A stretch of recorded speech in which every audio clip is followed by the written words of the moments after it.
الرحيم. അസ്സലാമു അലൈക്കും വറഹ്മത്തുള്ളാഹി വബറകാതുഹു. അല്ലാഹു തആല കാര്യങ്ങൾ സെൻഡ് ചെയ്യണമെന്നുണ്ടെങ്കിൽ ഈ പറഞ്ഞ പോലെ നമ്മളെ കൽബിലുള്ള ആ ഓപ്പണിംഗ് നടന്നിരിക്കണം. എന്ന് പറഞ്ഞാൽ ഷറസുദ് ചെയ്യല്, അല്ലെങ്കിൽ അള്ളാഹു എന്നുള്ള നാമത്തെ കൽബിലേക്ക് പ്രവേശിപ്പിച്ചുകൊണ്ട് ഈ ഒരു മൂഡിലേക്ക് കൽബിനെ എത്തിക്കല്. ഇത്തരം കൽബുകളുള്ള ആളുകളിലേക്കാണ് അള്ളാഹുവിന്റെ ഭാഗത്തു നിന്നുള്ള ഇൽക്കകൾ ഇൽഹാമുകളൊക്കെ വരുന്നത്. അല്ലാത്തവരിലേക്ക് എങ്ങനെ വരാനാണ്? ഇമാം മഹ്ദി അലൈഹി സ്വലാം വരുന്ന സമയത്ത് ജിബ്രീൽ അലൈഹി സ്വലാം വിളിച്ച് പറയുന്ന വിളി കേൾക്കണമെങ്കിൽ എന്ത് വേണം? ഈ കൽബ് വേണം. അത് ജിബ്രീൽ അലൈഹി സ്വലാമിന് മുമ്പും ഇവിടെ അള്ളാഹു തആല വിളിച്ച് പറയുന്നുണ്ടല്ലോ. ഡെയിലി ഒന്നാകാശത്തേക്ക് ഇറങ്ങി വരുന്നുണ്ട്, മൂന്നാകാശത്തേക്ക് ഇറങ്ങി വരുന്നുണ്ട്. അവിടുന്ന് വരുന്ന പല കൽപ്പനകള്, നിർദ്ദേശങ്ങള്, വിളംബരങ്ങൾ ഇതൊന്നും നമ്മൾ കേൾക്കുന്നില്ലല്ലോ. നമ്മൾ ജിബ്രീൽ അലൈഹി സ്വലാം വരുമ്പോൾ മാത്രമേ ഇത് കേൾക്കുന്നത്. അപ്പൊ അതിന് കേൾക്കാൻ നമ്മൾ കൽബ് ഓപ്പണാക്കി വെക്കേണ്ടതുണ്ട്. അതിനാദ്യം നമ്മളത് ഹാസിലാക്കിയിരിക്കണം. ഒരുപാട് ആളുകളുണ്ടോ, അവര് മഹ്ശറിൽ എത്തിയാലും ചോദിക്കും, എവിടെ മഹ്ദി, എവിടെ ദജ്ജാല്, എവിടെ ഈസാ നബി എന്നൊക്കെ ചോദിച്ചുകൊണ്ടിരിക്കും. കാരണം എന്താണ്? അവർ കൽബ് ഓപ്പണാക്കി വെച്ചിട്ടില്ല, ഇൽമു പഠിച്ചിട്ടില്ല. അള്ളാഹു ഈ ലോകത്ത് നിയന്ത്രിക്കുന്ന കാര്യങ്ങൾ മുഴുവൻ അവൻ നിയന്ത്രിക്കുന്നതിന് ചില വസീലകളുണ്ട്. അത് അവിടുന്ന് ഇങ്ങോട്ടും ഇവിടുന്ന് അങ്ങോട്ടും അങ്ങനെ തന്നെയാണ്. നമ്മൾ ഏതൊരു കാര്യം എടുക്കുകയാണെങ്കിലും അങ്ങനെ തന്നെയാണ്. ദുന്യവിയായ കാര്യങ്ങളൊക്കെ നമ്മൾ ആ ഒരു വിഷയം നമ്മൾ മനസ്സിലാക്കുന്നുണ്ട്. ഒരു മഴ പെയ്യുകയാണെങ്കിൽ അതിന് ചില ഉപാധികളും കാര്യങ്ങളൊക്കെ ഉണ്ട്. ജോലി ചെയ്ത് സമ്പാദിക്കുന്നതിന് ചില ഉപാധികളും കാര്യങ്ങളൊക്കെ ഉണ്ട്. ഒരു അസുഖം വന്നാൽ മാറണമെങ്കിൽ നമ്മൾ മാധ്യമത്തെ ഉപയോഗിക്കുന്നുണ്ട്. അങ്ങനെ മാധ്യമത്തെ ഉപയോഗിക്കാത്തവരായിട്ട് മുസ്ലിങ്ങളോ കാഫിര്യങ്ങളോ ആയിട്ട് ആരുമില്ല, എല്ലാവരും ഉപയോഗിക്കുന്നുണ്ട്. അതേസമയം അള്ളാഹുവിന്റെ വിഷയം, ഏറ്റവും പ്രധാനപ്പെട്ട വിഷയം വരുമ്പോൾ മാത്രമേ വസീല ആവശ്യമില്ല, മാധ്യമം ആവശ്യമില്ല. എന്തുമാത്രം വിഡ്ഢിത്താണത്! ബുത്തഹു ഇലയിൽ വസീല എന്ന് പറയുമ്പോൾ അള്ളാഹു തആലയിലേക്ക് ഒരു വസീലയെ തരാനുള്ള കൽപ്പനയുണ്ട്. പിന്നെ നമ്മൾ ആ വസീല എന്നുള്ള ഭാഗത്ത് നമ്മൾ എന്ത് ചെയ്യാണ്? ദുർവ്യാഖ്യാനം ചെയ്യാണ്. അവനവന്റെ ഉള്ളിലുള്ള ശൈത്താനെ കൊണ്ടുള്ള മന്ത്രണം കൊണ്ട്, ദുർമന്ത്രണം കൊണ്ട് എന്ത് ചെയ്യാണ്? ദുർവ്യാഖ്യാനിക്കുകയാണ്. അല്ലാതെ അള്ളാഹുവിൽ നിന്നുള്ള നിർദ്ദേശങ്ങളിലൊന്നും യാതൊരു അപാകതയില്ല, കുറവുമില്ല, അവ്യക്തതയില്ല. അവ്യക്തത നമുക്കാണ്. ഈ കണ്ടനാടി എന്ന് പ്രയോഗിക്കാൻ കാരണം ഇതുകൊണ്ടാണ്. അതുകൊണ്ടാണ് നമുക്ക് വേഗത്തിൽ മനസ്സിലാക്കാൻ സാധിക്കുക ഈ വിഷയം. ഇങ്ങനെ ചിന്തിച്ചു കഴിഞ്ഞാൽ ഇപ്പൊ നമ്മൾ അതിനു മുമ്പുള്ള ഭാഗം ബിഹി നഫ്സുഹു എന്ന് പറയുന്നുണ്ട്. അവന്റെ ഉള്ളില് നഫ്സിൽ നടക്കുന്ന ദുർമന്ത്രണങ്ങൾ അല്ലെങ്കിൽ മന്ത്രണങ്ങളൊക്കെ നാം അറിയുന്നു എന്നുള്ളത്. അവിടെ ദുർമന്ത്രണങ്ങൾ എന്ന് നമ്മൾ വ്യാഖ്യാനിക്കേണ്ടതില്ല, നഫ്സിന്റെ മന്ത്രങ്ങളൊന്നും വ്യാഖ്യാനിക്കേണ്ടതില്ല. അവന്റെ ഉള്ളിലുള്ള വിചാരങ്ങൾ, വികാരങ്ങൾ, എല്ലാ തരത്തിലുള്ള ചിന്തകൾ എന്നാ വ്യാഖ്യാനിക്കേണ്ടത്. വസ്വാസം എന്ന് പറയുമ്പോൾ ദുർമന്ത്രണം അങ്ങനെ ചിന്തിക്കുന്നതുകൊണ്ടാണ് ഈ വിഷയം വരുന്നത്. അവന്റെ ഉള്ളിൽ നടക്കുന്ന എല്ലാ തരം ചിന്തകളും, അവന്റെ ഉള്ളിൽ ഉത്ഭവിക്കുന്ന ഉദ്ദേശങ്ങളൊക്കെ അല്ലാഹു തആല അറിയും. ഒരു കാമില ഷെയ്ഖ് അള്ളാഹുവിനോട് ഈ രീതിയിൽ ബന്ധപ്പെട്ടവനാണെങ്കിൽ എന്നാണ് പറയുന്നത്. അതിനു മുമ്പ് ഉപയോഗിച്ച വലക്കത് ഖലഖൽ ഇൻസാന, അള്ളാഹു പറയാണ് നാം മനുഷ്യനെ സൃഷ്ടിച്ചു എന്നുള്ളത്. ഈ ഇൻസാൻ എന്ന് പറഞ്ഞു കഴിഞ്ഞാല് അങ്ങനെ പറയണം എന്നുണ്ടെങ്കിൽ ഇൻസാൻ എന്ന് പറഞ്ഞാൽ ആരാണ്? ഇൻസാൻ എന്ന് ഉപയോഗിക്കും, അതുപോലെ ബഷർ എന്ന് ഉപയോഗിക്കും. ബഷറും ഇൻസാനും തമ്മിൽ വ്യത്യാസമുണ്ട്.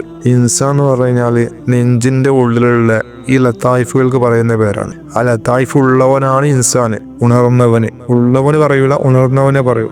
അപ്പോൾ 5 ലത്തായിഫുകൾ ഉണർന്നവനാവണം, അല്ലെങ്കിൽ ഒന്നെങ്കിലും ഉണർന്നവനാവണം. അങ്ങനെ അത് ഉപയോഗത്തിൽ ഉപയോഗിക്കുന്നവനെയാണ് ഇൻസാൻ എന്ന് പറയാം. അത് ഉപയോഗിക്കാത്തവന് ഇൻസാൻ അല്ല, പക്ഷെ ബഷറാണ്. അതിനൊക്കെ അതിൻ്റെതായ സാങ്കേതിക അർത്ഥങ്ങളുണ്ട്, യഥാർത്ഥമായ അർത്ഥങ്ങളുണ്ട്. നമ്മൾ അങ്ങോട്ടും ഇവിടെ മാറ്റി ഉപയോഗിക്കുന്ന അർത്ഥങ്ങളല്ലത്.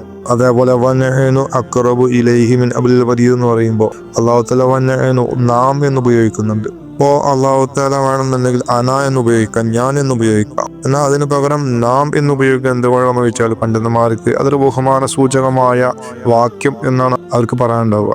എന്നാൽ കാര്യം അങ്ങനെയല്ല. വനഹ്നു എന്ന് പറയുമ്പോൾ ശരീഅത്തിന്റെ ഭാഷയിൽ അങ്ങനെ പറയാം, പക്ഷേ തരീഖത്തിന്റെ ഭാഷയിൽ അതിനും അതിൻ്റെതായ ചില കാരണങ്ങളുണ്ട്. അപ്പൊ ഒന്നും അല്ലാഹു തആല വെറുതെ പറയുന്നതല്ല, വെറുതെ സൃഷ്ടിച്ചതല്ല എന്നൊക്കെ പറയുമ്പോൾ അതിൻ്റെ ഉള്ളിലുള്ള ഹിക്മത്ത് ഇതാണ്. മനുഷ്യന്റെ ഉള്ളിൽ ഒരുപാട് ആത്മാക്കളുണ്ട്. ഒരു സാധാരണക്കാരായ മനുഷ്യന്റെ ഉള്ളിലെ 7 ആത്മാക്കളുണ്ട്. ആകാശലോകങ്ങളിൽ നിന്ന് വന്ന ആത്മാക്കള്, ഭൂമി ലോകത്തുനിന്ന് 3 ആത്മാക്കളുണ്ട്. അത് കൂടാതെ ഒരു നഫ്സുണ്ട്, നഫ്സ് എന്ന ആത്മാവുണ്ട്. അങ്ങനെ 10 ആത്മാക്കളുണ്ട്. പിന്നെ അവനെ ഉണർത്തുന്നതിനനുസരിച്ച് ആത്മാവിന്റെ എണ്ണം കൂടിക്കൊണ്ട് 16 വരെ എത്താം. എന്നാൽ മനുഷ്യന് എല്ലാവർക്കും മനസ്സിലാക്കാൻ പറ്റാത്ത ചില സൗഭാഗ്യങ്ങളുണ്ട്. അല്ലാഹു തആല നിശ്ചയിച്ച് വച്ച ആളുകൾക്ക് മാത്രം കൊടുക്കുന്ന ചില സൗഭാഗ്യങ്ങളുണ്ട്. അതിൽപ്പെട്ട 1-2 ആത്മാക്കളെ കുറിച്ച് നാം മുമ്പ് ക്ലാസ്സിൽ വിവരിച്ചിട്ടുണ്ട്. തിഫ്ലുന്നൂരി എന്നുള്ള ഒരു ആത്മാവ്, അതേപോലെ തന്നെ ജുസ്യ തൗഫീഖ് ഇലാഹി എന്നുള്ള മറ്റൊരു ആത്മാവ്. അല്ലാഹു തആല ഇതുകൊണ്ട് കടാക്ഷിച്ച ആളുകൾ, കടാക്ഷിച്ച മഹാന്മാര് വളരെ ചുരുക്കമാണ്. ഈ തിഫ്ലുന്നൂരി വഴി അള്ളാഹു കടാക്ഷിച്ച ആളുകൾ തന്നെ 2 തരമുണ്ട്. ദാത്തിയായവരുണ്ട്, സിഫാത്തിയായവരുണ്ട്. ദാത്തിയായവരുണ്ട്. ദാത്തിയായവർ ഈ ഭൂലോകത്ത് തന്നെ ആകെ 7 വന്നിട്ടുള്ളൂ. ഒരു ഏറ്റവും വലിയ മഹാന്മാരാണ്. സിഫാത്തിയായവര് ഒരുപാട് ആളുകളുണ്ട്. അതേപോലെ തന്നെ ജുസ തൗഫീഖ് ഇലാഹി വഴിയാണെങ്കിലും മഹാന്മാർ പലരും ഉണ്ട്. പക്ഷെ അത് തിഫ്ലുന്നൂരി വഴി ഉള്ളവരെക്കാളും ഉന്നതരാണ്. പക്ഷെ ഈ തിഫ്ലുന്നൂരി അതേപോലത്തെ ജുസ തൗഫീഖ് ഇലാഹി ഇത് അള്ളാഹുവിൻ്റെതായ ഭാഗത്തുനിന്നും വന്ന ഉന്നതാത്മാക്കളാണ്. അത് അള്ളാഹുവുമായി ബന്ധപ്പെട്ടതാണ്. അവൻ്റെതായ കാര്യമാണ്, അവനിൽ നിന്നും വന്നതാണ്. തരം ആത്മാക്കള് ഭൂമിയില് ചില ആളുകളിലേക്ക്, ഉന്നതന്മാരിലേക്ക് അള്ളാഹു തആല നിക്ഷേപിക്കുന്നുണ്ട്. അതിന് ഉദാഹരണമാണ് 7 മഹാന്മാരായ 7 തിഫ്ലുന്നൂരിന്റെ അഹലുകാര്. ദാത്തിയ തിഫ്ലുന്നൂരി, റസൂലുള്ളാഹി സ്വല്ലല്ലാഹു അലൈഹി വസല്ലമ, ഫാത്തിമ ബീവി റളിയല്ലാഹു അൻഹ, അതേപോലെ ഹസൻ ബസ്രി റളിയല്ലാഹു അൻഹു, അബ്ദുൽ ഖാദിർ ജിലാനി റളിയല്ലാഹു അൻഹു, അതേപോലെ അദ്ദേഹത്തിന്റെ മകൻ അബ്ദുൾ റസാഖ് റളിയല്ലാഹു അൻഹു, സുൽത്താൻ ബാഹൂർ റളിയല്ലാഹു അൻഹു. ഇങ്ങനെ 6 മഹാന്മാരും പിന്നെ പേര് വെളിപ്പെടുത്താത്ത, ഇതുവരെ വരാത്ത ഒരു മഹാനുണ്ട്. അങ്ങനെയുള്ള 7 പേര്.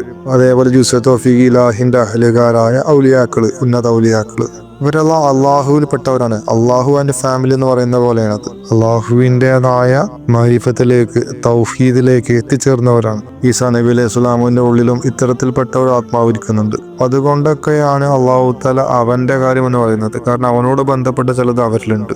ഈ ജുസ തൗഫീഖ് ഇലാഹി, അതേപോലെ തിഫ്ലുന്നൂരി, അതേപോലെ അള്ളാഹു ദാത്തിയായ അവസ്ഥ, ഇതൊക്കെ പാടി പരിഗണിച്ച് അള്ളാഹു തആല ചില സ്ഥലത്ത് ഇങ്ങനെ പറയും, നെഹ്നു എന്ന് പറയും. അതിന്റെ വിവക്ഷ ഇതാണ്. എന്നാൽ അന എന്ന് ഉപയോഗിക്കുമ്പോൾ അവന് ഈ പറഞ്ഞ പോലെ തിഫ്ലുന്നൂരിയെ കുറിച്ചോ ജുസ തൗഫീഖിനെ കുറിച്ചോ അവന് ഉദ്ദേശിക്കുന്നില്ല.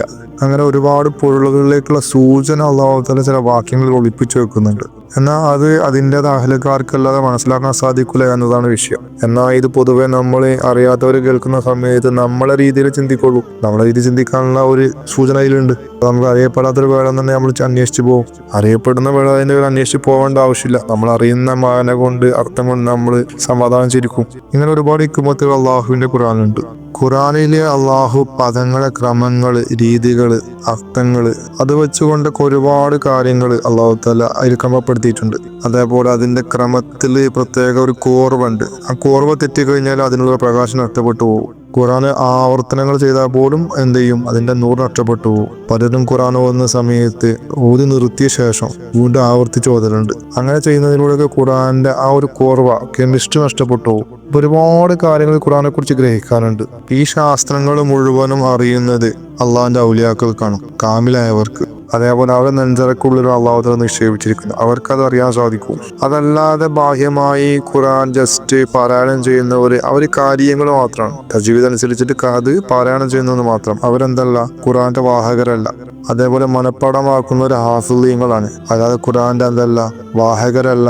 ശരിക്കുമുള്ള ഹാഫിളീങ്ങൾ അവരല്ല. കാരണം അവര് ഹിഫ്ളാക്കുന്നത് തല കൊണ്ടാണ്, തലച്ചോറ് കൊണ്ടാണ്. അത് ശരിക്കും ഹാഫിള് എന്നുള്ള പദത്തിന് അർത്ഥം തരുന്നില്ല. കാരണം അവര് ഒരു പക്ഷെ മറന്നു പോയി കഴിഞ്ഞാല് ഇത് എന്തുകൊണ്ടാണ് മറക്കുന്നത്? ഹാഫിളീങ്ങളല്ലാത്തതിന്റെ പേരിലാണ്. അല്ലാതെ ഹാഫിളീങ്ങൾ ഒരിക്കലും ഖുർആൻ മറക്കൂല. പിന്നെ ഖുർആനിൽ ഒരുപാട് പദങ്ങൾ അറബിയിലുള്ളതല്ല, സുറിയാനി പദങ്ങൾ ഒരുപാട് അല്ലാഹു തആല ഖുർആനിൽ ഉപയോഗിക്കുന്നുണ്ട്. പിന്നെ സുറിയാനി പദങ്ങൾക്ക് പ്രത്യേക തരം ഫലങ്ങളുണ്ട്, പ്രത്യേകമായിട്ടുള്ള ഉപയോഗങ്ങളുണ്ട്. ഒരു ഭാഷയിൽ ഏറ്റവും ചെറിയ പദം കൊണ്ട് ഒരുപാട് ആശയങ്ങൾ കൊടുക്കാൻ ഉദ്ദേശിക്കുന്നുവെങ്കിൽ ഏറ്റവും നല്ല ഭാഷ സുറിയാനി ഭാഷയാണ്. ഇതിലേക്കുള്ള തെളിവുകളൊന്നും കിതാബ് വായിക്കുന്നവർക്ക് പോലും അത് പ്രാപ്യമായതൊന്നല്ല. മഹാനായ അബ്ദുൽ അസീസ് ദബ്ബാറുള്ളാഹിന്റെ കിതാബില് ഈ സുറിയാനി ഭാഷയെ കുറിച്ചൊക്കെ ഒരുപാട് വിവരിക്കുന്നുണ്ട്. അതെങ്കിലും വായിക്കുന്നവർക്ക് ഈ പറയുന്ന കാര്യങ്ങളൊക്കെ വേഗത്തിൽ മനസ്സിലാക്കാൻ സാധിക്കും. ബാക്കി ഇൻഷാ അല്ലാഹ് നമുക്ക് അടുത്ത ക്ലാസ്സിൽ പറയാം. അസ്സലാമു അലൈക്കും.